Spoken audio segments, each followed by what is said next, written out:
The social contract is the basic principle that individuals and governments have certain rights and responsibilities to one another. In a nutshell, people pay taxes, and the government gives us schools, roads, hospitals, and the fire department. That sounds like a fair deal, but when was the last time we updated the contract? When was the last time we asked fundamental questions about how our society is run and what changes we should make? Who goes to jail and why? What do we learn in school and why? What does the military do and why?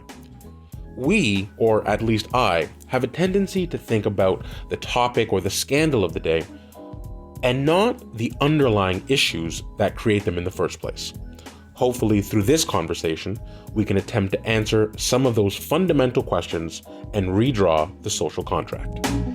And so here's the conundrum, right? In the Congo has the largest deposit of cobalt, which is using, again, along with lithium. Congo has lithium and cobalt. More of the lithium is found in Bolivia. Cobalt is found more in Congo. 60% of the world's production of cobalt is found in Congo, although Congo has 80% of the world's reserves of it. Okay. So imagine 60% of the world's cobalt comes from Congo.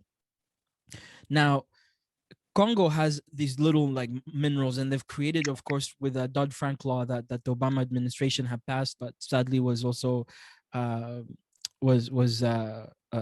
of like dismissed by and removed by the Trump administration. Within that Dodd-Frank law, it was, again, it has its own controversies, but within that law, it passed a law forcing companies to basically detail where they source their minerals, right? Trying to stem the flow of conflict minerals into our system. Yeah. So what happened is all these companies started to pay a lot of money to try and be conflict free, right? To get the label conflict free. So you have all these companies, including Tesla, Microsoft, whatever, and name any electronic company, because cobalt is used in the battery. It ensures that the batteries don't overheat, and also the longevity of the batteries themselves. And so it's a very important component in its own self. Now, yes, when you actually go on the ground in Congo, the miners get paid $4, right? And then literally $4 a day. $4 a day and they're carrying like large amounts. So imagine the production of the electronics that we have. And so imagine how much of this mineral has to be mined just so that we can tons and tons of it. That has to every day there's somebody like, and there are children in these mines. But of course, what has happened since the Dodd-Frank law is, again, like I said, they're trying to be conflict free. And so you have these people who are on the mines to ensure that, one, there are no children, and that the labor practices, there's no like violence, etc. So that exists. However, what has started to happen is, of course, you can't enforce this law, and you can enforce these laws in the Congo if, one, you're not giving money to the agency, so the people that are supposed to enforce them on the ground, so you're not paying them, right? So there are only a few mines that enforce this law, because this is where the government can have control of. But of course, Congo is this vast land, as we talked about in one of our videos. Congo is massive land.